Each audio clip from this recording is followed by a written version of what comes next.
All right, in today's video series, we're going to be discussing a couple stability and technique cues for the squat. We're going to go through a 5-step process here. This is going to help drive a lot of stability in the spine. This is going to help with the glute engagement as well as lat engagement during the squat to get rid of any potential technique flaws and energy leaks in the system. I've got Anna here helping us out today. She's going to be helping to demo. So what we're going to do is go through these 5 steps. So what I'm going to have Anna do is go ahead and set up underneath the bar here. So step 1. First thing you want to think about, even during the unrack, is that you want to stand strong. So even though this bar only weighs 55 pounds, I want her to think about 400 pounds coming crashing down on her back. So the first cue is going to be to pinch the penny.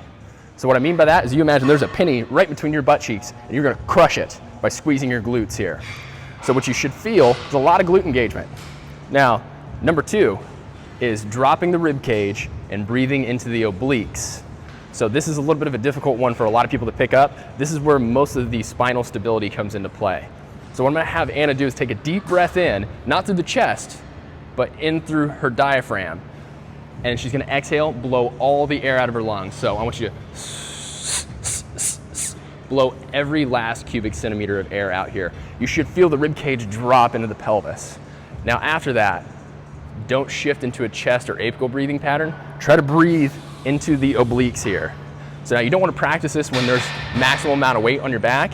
If you need to, step out, practice this breathing strategy just with your hands into your sides like this, squeezing in and breathing into the fingers. So again, step 2, drop the rib cage, breathe into the obliques. Get in a neutral spine position here. So let's breathe in, try that one more time. Good, exhale, blow out. And now breathe into my fingers. Good. Now that we've got the spinal stability at play here, the third cue, and I'm going to have you go ahead and unrack this. Third cue is going to be for lat engagement. So I'm going to have you turn and face this direction for me. So the best way to feel this lat engagement is to do it without the bar first. So if you'll allow me, what I want you to do, Anna, is I want you to pull into my hand like you're doing a lat pull down here. So you want to recreate this type of tension in the lat underneath the bar. Third cue is to bend the bar around your back for lat engagement. So let's go ahead and get underneath this here. So now you may have to play around with your grip width in order to do this. You want to get as close as you can to your shoulders while still being able to pull down into it without creating any shoulder or elbow pain. You may need to go wide, you may need to go narrow depending on your architecture. So what I'll have Anna do is now bend the bar around your back, driving this lat engagement. Now why is this so important? The lats insert into this thing called the thoracolumbar fascia, right into the lower back. Same common insertion point as the erectors. If you can drive lat activity during the squat, you're essentially going to add a multiplier of stiffness to your torso and especially your lower back. Now the fourth cue.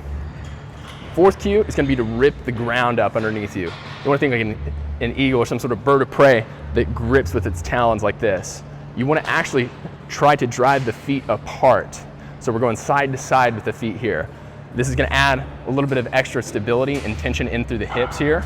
So we want to think pull the ground apart, step 4. Now step 5, sit back. You see a lot of people that will drive knees forward in a squat pattern. You actually want to think sit back, drive the knees apart. Good. So now let's have you walk back just a little bit further, Anna, and keep coming back toward me. We're going to turn and face the camera with the barbell here. So let's go through each one of these steps again. Step 1, we're going to stand strong. I want you to pinch the penny in between your glutes. Step 2, we're going to drop the rib cage down. We're going to drive diaphragm activity, breathe into the obliques. Step 3, bend the bar around your back. Get your lats firing. Now step 4, we want to peel the ground apart and drive our feet apart through the floor. And step 5, sit back.